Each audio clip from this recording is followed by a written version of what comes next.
the next morning, walking to work, dreading what I was going to be seeing, the email I was going to be getting back from the office. And when I walked in the door, my staff member, Stephen Oakley, he looked up from the reception desk and he said, "Robin, 19 for you, 2 against, go!" And so we were able to, so we raised the rate, and then I have to say I had to raise it again 2 months later because the insurance company upped our rates by some gigantic amount. But I feel like when things are broken,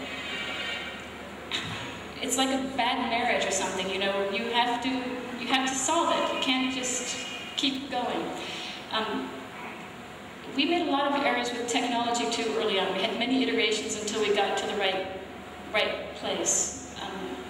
I used to have, in my office, I would call it the symbol of my humility.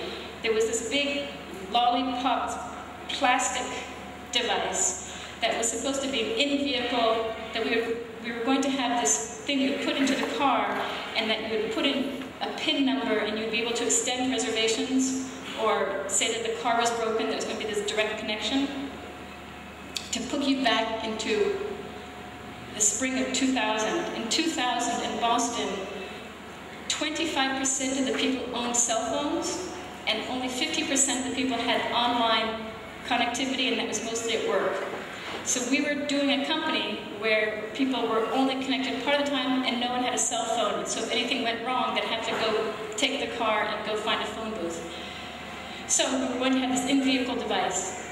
Out of the $75,000 that I had for the very, very beginning of this company, I want to say I spent $25,000 on this device I held that was useless, which we paid, we bought, we tested with our first customers. They couldn't see it in the bright sunlight. It would get overheated in the car. It was just this source of problems, and so a big thing that I had to do early on was to say, my dream of an in-vehicle device, I'm cutting it. It's just going to be very simple. You hold your card, you're done. That will account for 95% of reservations. The other 5% where there's a problem, they'll have to call me up. But it was a very, and I'd say that was one of the reasons why Zipcar is so successful, is that we simplified and boiled it down to this very small, a very simplistic thing, and we relied on the excess capacity of people's cell phones. And now, of course, cell phone utilization has risen and everyone's connected. Other questions? Yes. Here and then here. Yes. Actually, I guess you have to do with that strong psychology of, of customers owning a thing. Can you offer me something better than that feeling of owning a thing? I'm not understanding your question. What about customers? If I go for Zipcar, I'm giving up owning a car. That. What's the downside? No, not that. That feeling of owning a car is very strong. Yes. Okay. If I go for Zipcar, can you convince me how can I buy something which is stronger than owning a car? Yes. So these are or any path that you take in life. There's costs and benefits, right? So with the company, you want to make the costs, the negatives seem higher. You want to change that cost-benefit relationship. So I want to persuade you that owning your own car has many, many problems, which it does. And I want to make you believe that the benefits that I give you are greater than you perceive. So I want to make your barriers, I want to make the status quo seem more difficult and less beautiful, and the opportunity higher and better. So how would I do that for you? I would tell you that most people in the US don't know, and I don't know these numbers here, but in the US, on average across America, it costs $8,000 a year to own a car, which is $25 a day in and day out. And so we had this very prominently on the website. It costs you $25 a day to own your own car. How many days a week do you drive it? And we had a little cost calculator where you could put in your own parking cost, your own insurance cost, your depreciated insurance, and have people figure out what that price point was. And then we would also tell stories of people using the cars and using different cars all the time. And so I would make the benefits and the coolness, and we were in, I keep saying this word cool, but we chose cars that were very beautiful, and our competitor had chosen some Honda Civics, and all his cars were Honda Civics, and we had these the Beetles, which were very brand new. They were the first ones on the street ever that we took. We had these Mini Coopers. We had really nice cars. And so people wanted to drive the nice cars. We made them understand the price points. So it was, and we had pictures of cool people driving them, and we had, you know, we did sponsorships and we did fun things. We also, to being a startup and how you deal with things, I didn't have any money for marketing. So when I extracted through my skin, when I gave this blood and I got this small piece of money, when you start a company, you have to figure out, with this first piece of money, what are you going to accomplish before you get more money? So it's this risk reduction thing, and I knew my accomplishment with $1.3 million was to prove the technology, prove the demand, and prove that operationally having cars that were intended by people worked. But I could not prove out what the marketing dollar requirement was going to be per person. So I basically gave myself and the company $0 marketing dollars. So things that we did is we used little postcards that were very cheap, and we put the postcards at the parking spaces. We marked the cars, we put signage on the cars, and we also had these events that were membership events, so maybe it's specific. So we had, on Sunday evening, we had a party that was a potluck picnic at the pond that you had to drive to outside of Boston. So on a hot summer's night, if you wanted to go after work and have a picnic, go for a swim, you could. We had the Zipcar members book 4 into a car. So it was our excess capacity. This was a time when no one was driving this car. And they all together as a group came to the pond, had the picnic, and went for a swim. And we did bowling and pizza, and we did a sculpture park. So we did these different outings, and people heard about it and thought it was really cool. Wow, you know, this little startup is having these fun parties, and I go to them. But it was costing us just our excess capacity. So we were doing things that seemed really fun, and we had very fun advertisements when we could. The postcards were very silly. This question. Very innovative solutions for excess capacity.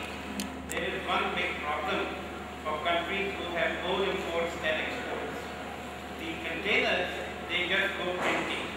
So this is one very, very big excess capacity. I was only wondering if we ever thought about this, how to utilize this excess capacity, because we are paying double the freight, you know.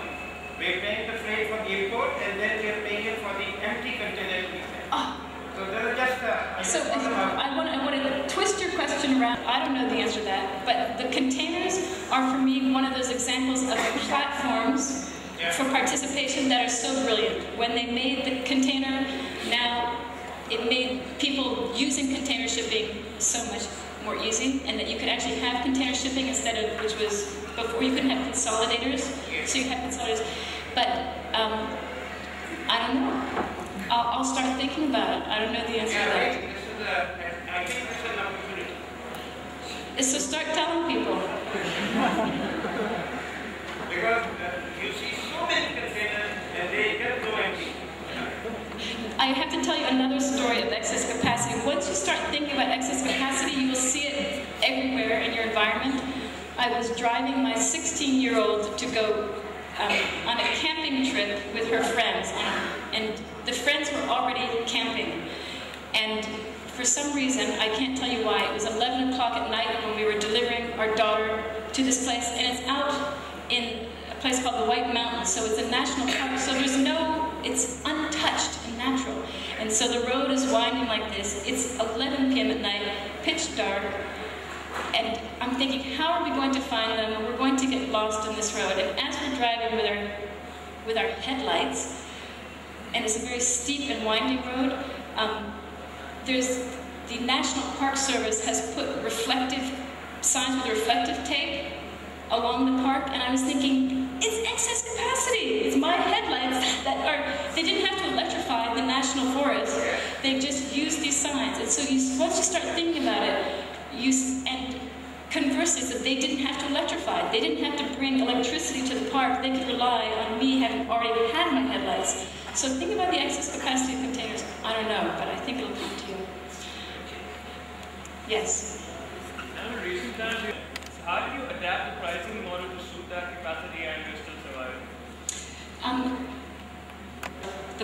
car ownership and driving. And at that time, it turns out that the price of gas is just 7% of the cost of driving, parking, depreciating a car, which I think is shocking to most people. That was in the US at that time. The price of gas has now risen, so right now it's about 20%, or it could be about 20% of the cost, but you can still see it's not as significant a piece as you think that it is. This was a place where my business model differed from the current CEO's business model.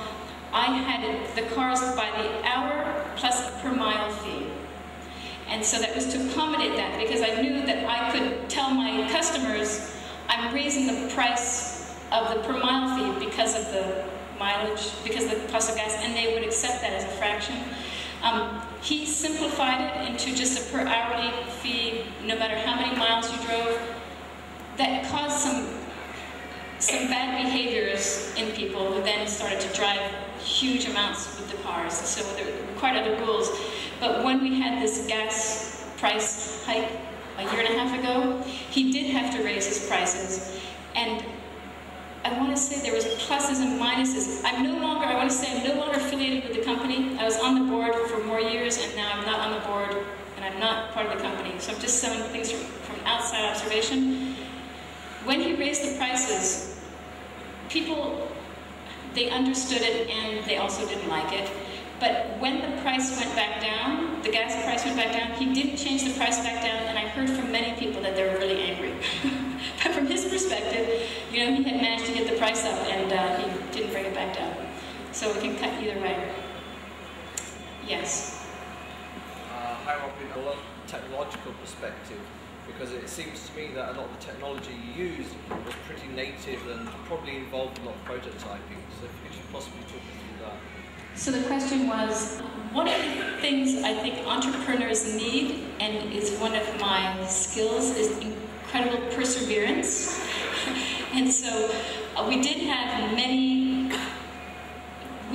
to build the technology almost from scratch, and I was really taken aback by that. I think of when you start any of these companies, I felt like a horse with little blinders on, that I knew there was a set of problems that I recognized, and I could deal with that set of problems. And it felt that if I had known at the outset the realm of issues, I could never have started it. But I started it with just a set of problems, and indeed, as one problem knocks out, we know there's another one that fills in. To the technology piece, when I started in the fall of '99 and spring of 2000, everyone was talking about wireless, and wireless was the new big thing, and it was all these startups were doing wireless. Well, it turned out, when we were doing it, that there was only one wireless application, that was cell phones. No one else had figured out what to do with wireless before then. So Zipcar, I hadn't gone and done the research for this, but I think it was one of the first real-world, non-cell phone applications for an interesting use of wireless. And it turned out that we had to build the whole thing, and it was